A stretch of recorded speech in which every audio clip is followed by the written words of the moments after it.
नमस्कार दोस्तों, स्वागत है आप सभी का दिशा स्टडी अड्डा में और वापस एक नई क्लास में।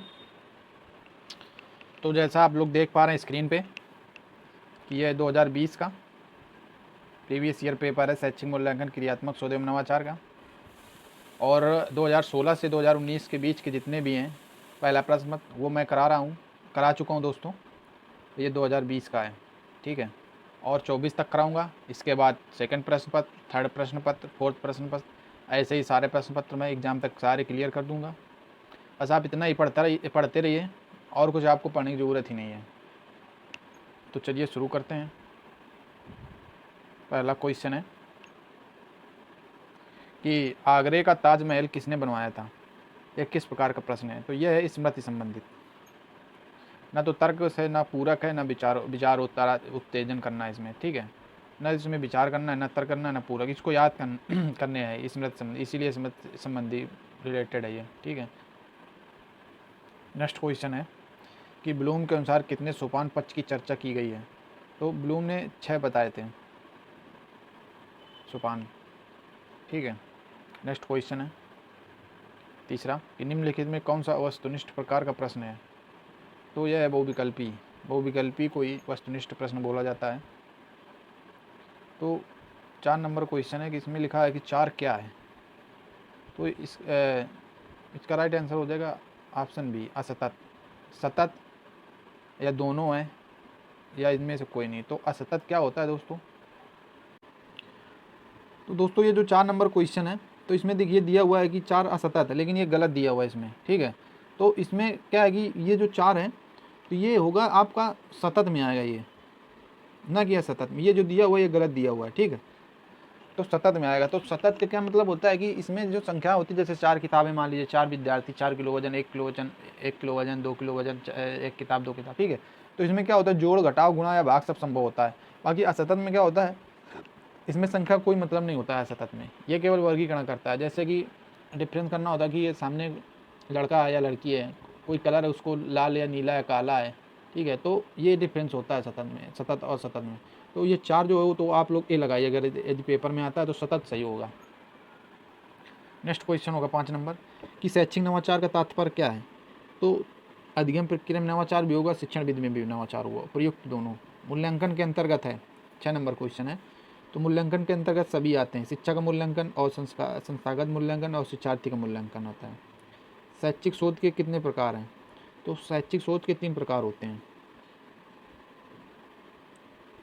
8 नंबर क्वेश्चन होगा दोस्तों कि परीक्षण के गुणों में कौन नहीं है। तो परीक्षण के जो गुणों में होता है वो वैधता और विश्वसनीयता जो होता है परीक्षण के गुणों में वो पाए जाते हैं, ठीक है। और जागरूकता नहीं होती है। इसमें क्या होगा कि आपको अगर ऑप्शन में आता है तो जागरूकता को गलत कर देना है, मतलब वो गलत होगा। और वैधता, विश्वसनीयता, वैलिडिटी, ये सारी चीज़ें क्या है कि वो परीक्षण के अंतर्गत आ जाएंगी। नेक्स्ट क्वेश्चन है 9 नंबर कि व्यापक मूल्यांकन का क्या आशय होता है। तो इसका राइट आंसर हो जाएगा ऑप्शन ए, व्यक्तित्व के सभी पक्षों के मूल्यांकन से। व्यापक मूल्यांकन का आशय व्यक्तित्व के सभी पक्षों के मूल्यांकन से होता है।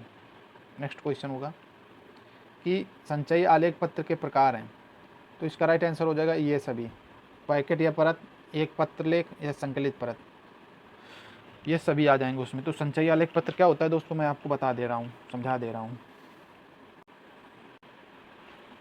संचयी आलेख पत्र के प्रकार हैं, तो इसका राइट आंसर हो जाएगा दोस्तों ये सभी हो जाएगा। तो संचयी आलेख पत्र क्या होता है दोस्तों कि यह शिक्षा के क्षेत्र में एक ऐसा दस्तावेज होता है जिसमें किसी विद्यार्थी की पूरी शैक्षिक अवधि के दौरान उसकी शैक्षिक या शारीरिक, सामाजिक और व्यक्तिगत प्रगति का क्रमबद्ध विवरण लिखा होता है, ठीक है।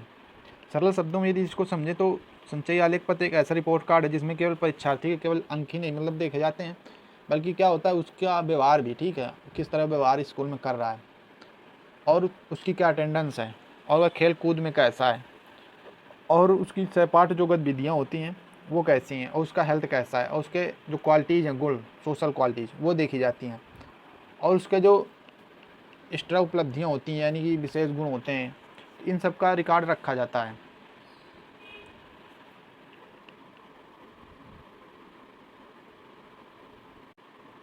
नेक्स्ट क्वेश्चन होगा दोस्तों कि निम्नलिखित में कौन सी क्रिया पाठ्य सहगामी क्रिया संबंधित नहीं है। तो ये कृषि कार्य नहीं होगा, बाकी भ्रमण, विज्ञान क्लब, पर्यटन सभी संबंधित है। कृषि कार्य संबंधित नहीं है पाठ्य सहगामी क्रिया से। ठीक, नेक्स्ट क्वेश्चन होगा कि क्रियात्मक शोध का संपादन कितने चरणों में होता है। तो क्रियात्मक शोध का जो संपादन होता है वो 8 चरणों में होता है। नेक्स्ट क्वेश्चन होगा कि अनुसंधान के कार्य हैं, तो इसका राइट आंसर हो जाएगा उपयुक्त सभी। तो अनुसंधान के कार्यों में सिद्धांत का निर्माण करना और सिद्धांतों का अनुप्रयोग करना तथा नवाचार करना आता है। ठीक है, ये अनुसंधान के कार्य हैं, यानी सिद्धांत का निर्माण करना और सिद्धांतों का अनुप्रयोग करना और नवाचार क्रियात्मक शोध का मूल आधार होता है। तो जो क्रियात्मक शोध का मूल आधार माना जाता है वह क्या माना जाता है, ऑप्शन डी, कि समस्या हमारी और हल भी हमारा। तो ये क्रियात्मक शोध के अंतर्गत होता है। ठीक है, इसका मूल आधार माना गया है कि समस्या भी हमें करनी हमारी होती है और हल भी हमें ही करना होता है। ठीक, नेक्स्ट क्वेश्चन होगा 15 नंबर कि निम्नलिखित में किसके द्वारा यह पता चलता है कि बच्चे ने अभी तक कितना ज्ञान व कौशल अर्जित किया है। तो इसका राइट आंसर होगा ऑप्शन डी, इंद्रक सेंसरी। क्या है कि बच्चे के ज्ञान और कौशल का पता चलता है इससे। ठीक, नेक्स्ट क्वेश्चन अति लघु उत्तरी कि मूल्यांकन की प्रविधियों के 2 प्रकार बताइए। तो मूल्यांकन के प्रकार निम्नलिखित हैं। पहला है मौखिक है, दूसरा है लिखित है, तीसरा है साक्षात्कार, चौथा निरीक्षण, पांचवा अवलोकन, छठवां प्रायोगिक और सातवां रचनात्मक। और 17 नंबर क्वेश्चन होगा कि एक अच्छे परीक्षण के 2 गुण बताइए। तो एक अच्छा परीक्षण में प्रायः 3 मूलभूत गुण पाए जाते हैं। ठीक है, पहला है वह योग्य हो और वह भरोसेमंद हो और पठनीय हो। नेक्स्ट क्वेश्चन होगा समाज मिति विधि का विकास किसने किया। समाज मित विधि का विकास किसने किया। तो समाज मित विधि का विकास रोमानियाई मूल के एक अमेरिकी मनोचिकित्सक थे, साइकेट्रिस्ट थे, जैकब मोरेने ने किया था। ऑब्जेक्टिव में पूछ सकता है आपसे कि समाज मिति विधि का विकास किसने किया। तो इसका राइट आंसर हो जाएगा जैकब मोरेने ने।